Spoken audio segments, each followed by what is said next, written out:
परमेश्वर आपको आज जो नया दिन दिया है, परमेश्वर इसमें आपको ब्लेस करे। और परमेश्वर चाहता है कि आप उसकी बातों को माने। परमेश्वर का वचन में लिखा है, यदि कोई मुझसे प्रेम करता है तो मेरी आज्ञाओं को पालन करे। यूहन्ना का किताब में हमें मिलता है, यदि हम उससे प्रेम करते हैं तो उसकी आज्ञाओं को मानना जरूरी है। तो उसकी आज्ञा यही है कि हम उसकी इच्छा, उसके वचन को पालन करें। और जो वचन है वो उसकी आत्मा के द्वारा लिखा गया है, और आज वो आत्मा हर विश्वासी के अंदर रहना चाहता है। वो आत्मा पवित्र आत्मा है, और तुम परमेश्वर का मंदिर हो, और परमेश्वर की आत्मा तुम में वास करता है। तो परमेश्वर की आत्मा इसलिए वास करता कि हमें सारी आशीषों से भरपूर करे, और हम उसके राज्य के लिए जिए, उसका सुसमाचार सुनाएं, और उसकी महिमा के लिए हम जिंदगी जिए। तो मेरे प्रियो, आज बहुत सारे लोग ये नहीं जानते कि परमेश्वर का आत्मा मेरा हेल्पगार है, और परमेश्वर का आत्मा मुझे मेरी सारी ज़रूरत को पूरा करेगा, मुझे समझाएगा, सिखाएगा। तो उसके वचन में जो लिखा है उस वचन को हम फॉलो करते हैं, उस वचन का हम ध्यान देते हैं। तो वचन ही परमेश्वर है, तो उस वचन को मानने के द्वारा पवित्र आत्मा हमारे अंदर आता है। और जब वो आता है तो एक शिक्षक के रूप में, लीडर के रूप में, टीचर के रूप में, अगुओं के रूप में आता है। यदि हम उस आत्मा को हम ग्रहण करते, उस आत्मा के द्वारा जिंदगी जीते हैं, तो वो आत्मा हमारे अंदर हमें प्रेरणा देगा, दर्शन दिखाएगा, स्वप्न दिखाएगा। इस रीति से हमें परमेश्वर के वचनों के द्वारा चलने, जीने के लिए तैयार करेगा। क्योंकि जब भी परमेश्वर के चेले, यीशु मसीह के चेले पवित्र आत्मा की सामर्थ्य में होकर कार्य किया, तब उनके काम सफल हुए। यीशु मसीह जाते जाते वायदा किया कि मैं एक सहायक तुम्हारे लिए भेजूंगा, वो सर्वदा तुम्हारे साथ होगा, वो तुम में होगा। यूहन्ना का 14:15 में यदि हम देखते हैं तो सहायक जो है वो पवित्र आत्मा है। और हमें पवित्र आत्मा को खुश करना है तो हमें आज्ञा को पालन करना है। आज्ञा को यही है पालन करना है कि हम उसके राज्य के लिए दे बीज बोए। ये 2023 के लिए एक आप उन्नति में जाना चाहते हैं, एक संघर्ष में से आज़ाद होना चाहते हैं, आपको परमेश्वर के वचन को बहुत चौकसी के साथ ध्यान देना होगा। पहले जैसा नहीं कि हम कैसा भी छोटा सा प्रार्थना करें और हम कैसा भी जैसी वैसी जिंदगी जिए। में और परमेश्वर के वचन के द्वारा हमें आत्मा से परिपूर्ण होकर जिंदगी जिए, हम सामर्थ्य भरा जिंदगी जिए, तब हम परमेश्वर की सामर्थ्य को हमारे अंदर ग्रहण कर पाएंगे। तो प्रियो, मैं उम्मीद करता हूँ कि आप इन दिनों में ज़्यादा से ज़्यादा वचन में, प्रार्थना में बने होंगे और खोज करेंगे कि मैं परमेश्वर को खुश किस रीति से करूँ, और परमेश्वर की आत्मा मुझ में वास करेगा। परमेश्वर का आत्मा मुझ में वास करेगा, और परमेश्वर का आत्मा मेरा सहायक के रूप में मुझे मदद करेगा, मेरी ज़रूरतों को भी पूरा करेगा। यदि आपकी ज़रूरत पूरी हो जाए तो परमेश्वर का वचन कहता है, जो हम बीज बोते हैं वो कुड़कुड़ाते हुए नहीं, हम आनंद के साथ परमेश्वर की सेवा के लिए बीज बोना। हमें परमेश्वर की महिमा के लिए हम यही सोचना कि मेरी ज़िंदगी जीने का मकसद है कि मैं खुदा की महिमा के लिए जीऊँ, परमेश्वर की सेवा के लिए जीऊँ।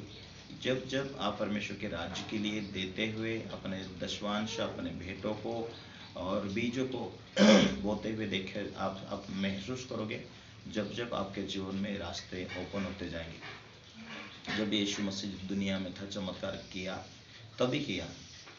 यीशु 2 रोटी और 3 मछली लोगों को खिलाया, तब हजारों के लोगों की तादाद में परमेश्वर ने लोगों को खिलाया। तभी एक तो उनके जीवन में परमेश्वर ने कहा, तुम में से किसी के पास रोटी है, तो वो तो अविश्वास से बोल चुके थे कि हमारे पास इतने लोगों के लिए खाना नहीं है। दूसरी बातें थी कि जहाँ हम परमेश्वर के कामों को देखते हैं तो हमारे सोचने से कहीं गुना ज़्यादा परमेश्वर काम करता है। तो मनुष्य को ये मालूम नहीं है कि क्या हम परमेश्वर हमारे हिसाब से काम करेगा। नहीं, आप उस चमत्कार को देख सकते। 2 रोटी थी और 3 मछली थी, और लगभग 5000 तो लोग थे, स्त्रियां थी, बच्चे थे, कुल मिला के 15,000 से भी ज़्यादा भीड़ थी। और 2 रोटी और 3 मछली खिलाने के बाद में भी 12-12 टोकले बाकी बच गए थे। तो ये जो चमत्कार है वो चमत्कार आज भी परमेश्वर करता है, परंतु हम उसकी बातों में जितना अधिक ध्यान देंगे, गहरी बातों को समझ पाएंगे, आगे बढ़ने के लिए उम्मीद रखेंगे कि हमारा परमेश्वर विश्वास योग्य है। हमारे सोचने से भी बहुत बड़ा काम करता है। यही उम्मीद लेकर परमेश्वर काम करेगा। ये सोच रखकर आप आगे बढ़ने के लिए कोशिश करेंगे कि मेरा परमेश्वर मेरे साथ है, मुझे इस परिस्थिति से, मुझे इस गरीबी से परमेश्वर आज़ाद करेगा, मेरे लाइफ में नया काम करेगा, क्योंकि परमेश्वर अपनी आत्मा को मेरे लिए इसलिए दिया है कि मेरे जीवन में उन्नति हो, मेरे जीवन में, क्योंकि परमेश्वर का वचन कहता है कि वही आत्मा तुम्हें परमेश्वर की उपस्थिति में भरता है, परमेश्वर की राज्य की बातें समझाता है। वही आत्मा तरह तरह की भाषाओं में तुम्हें प्रार्थना कराता है। तो मेरे प्रियो, हमें इन दिनों में आत्मिक रीति से हमें आगे बढ़ना है। जब भी आप प्रभु की पुराने टाइम में देखेंगे तो जिन जिन लोगों ने परमेश्वर के साथ अच्छा रिश्ता बनाकर रखा, उन्हीं लोगों के साथ वो आत्मा रहा। दानियल के अंदर उत्तम आत्मा वही आत्मा था जो दानियल के साथ रहकर बुद्धि और ज्ञान की आत्मा, और नए नियम में हम देखते हैं तो वही आत्मा पौलुस के साथ, जितने प्रेरित, जितने शिक्षक थे, जितने प्रभु के जो भी बाइबल के हम देखते हैं दास, जो लोग पावरफुल थे वो आत्मा से भरे हुए लोग थे। तो आत्मा से भरे हुए लोगों ने बड़े काम कर पाए, और इसीलिए दाऊद कहता कि हे परमेश्वर, मेरी गलतियों को 19 अध्याय में अपनी भूल चूकों को कौन समझ सकता है। भजन संहिता में इसलिए दाऊद कहता है कि अपनी गलतियों को, मेरे जुटाए के पापों से तू मुझे छुड़ा ले, तू मुझे आज़ाद कर। और एक जगह कहता है कि अपनी पवित्र आत्मा को मुझसे अलग ना कर। तो हम उसकी आत्मा से दूर होकर हम कुछ भी काम नहीं कर पाएंगे। तो उसकी आत्मा से भरा हुआ जीवन जीना है तो पहले उसकी आत्मा को खुश करना। मांगो तो तुम्हें पवित्र आत्मा मिलेगा, और ये पवित्र आत्मा मिलेगा तो हम उसके काम के लिए लगे। उसके राज्य को बनाने के लिए ही पवित्र आत्मा दिया जाता है, न कि अपनी सफलता के लिए, न कि अपनी आशीष पूरी करने के लिए नहीं। जब आप कोई भी भाई हो, बहन हो, विश्वासी हो, जब भी पवित्र आत्मा आपको मिलता है तो परमेश्वर इसीलिए आपको गिफ्ट के रूप में देता है कि आप उसके राज्य के लिए जिए, उसकी महिमा के लिए जिए, वो उसके गवाह का पात्र बने। तब आपको परमेश्वर अपनी आत्मा देता है।